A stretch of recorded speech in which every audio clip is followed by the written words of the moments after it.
என்னடா அது இவ்வளோ கண்டென்ட், இவ்வளோ பெரிய ஸ்கிரிப்டாக இருக்குது, இது எப்படி நான் படித்து இதை எக்ஸ்பிளைன் பண்ணி இது எப்படி புரிகிற மாதிரி நான் எல்லாருக்கும் சொல்லுவேன். Hello everyone, welcome back to our channel. Today let's see how you can start investing with 1000 to 5000 rupees a month. Investing is necessary. As Warren Buffett says, if you don't find a way to make money while you sleep, you will have to work until you die. And that is why investing is so important.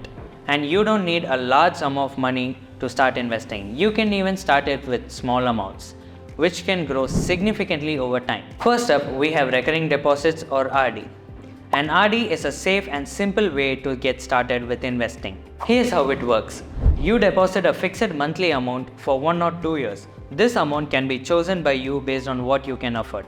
This amount stays the same for the entire duration of the RD. The interest rates are higher than a regular savings account, which makes it a great option for those who prefer a low risk investment. Let's say you invest 1000 rupees every month in an RD with an average interest rate of 7% at the end of 1 year. You will have saved 12,000 rupees and you will earn around 405 rupees in interest, giving you a total earnings of 12,405 rupees. Next, let's talk about mutual funds through a systematic investment plan or SIP. This is one of the most popular investment options today. An SIP allows you to invest in stocks or bonds depending on the type of mutual fund you choose. There are two main types of mutual funds. One is equity mutual funds.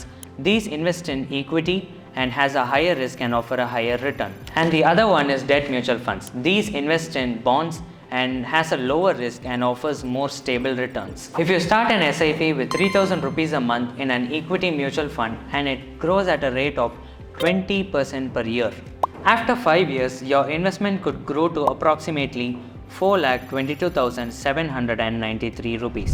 That's the power of compounding. Starting an SIP is very easy. You can start with as little as 500 rupees a month. It's a great way to benefit from the power of compounding and grow your wealth. Another option is directly investing in stocks. This is a bit riskier, but it also provides the potential for higher returns. With 1000 to 5000 rupees a month, you can start buying shares of companies that you believe in. It is also important to follow the advice of a financial expert. Diversifying your investments by buying shares in different sectors can also help in managing the risk. Before investing in a company, make sure you do thorough research of the company and have a basic knowledge of it. If you want to read about their financial details, you can do by doing a quick Google search and reading about it. Imagine you invest 4,000 rupees in 3 different companies, and if one company outperforms, it will significantly boost your overall returns. Gold is another solid investment, especially in terms of economic uncertainty. You can invest in gold in several ways without buying it physically. You can invest in digital gold, which is gold ETFs or sovereign gold bonds. These allow you to invest in gold with small amounts of money and offer the convenience of easy buying and selling.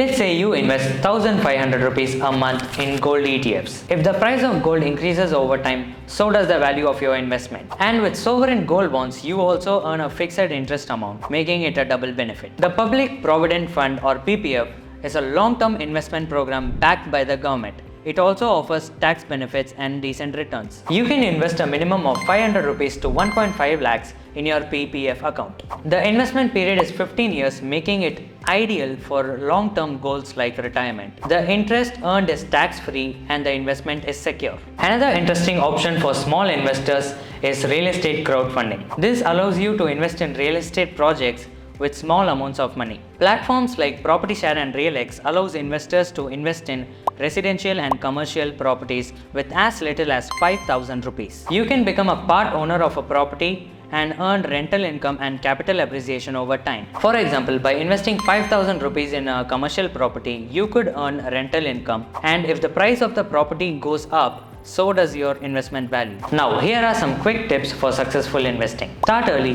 be consistent, stay informed, diversify, and don't panic. There you have it, several ways to start investing with 1,000 to 5,000 rupees a month.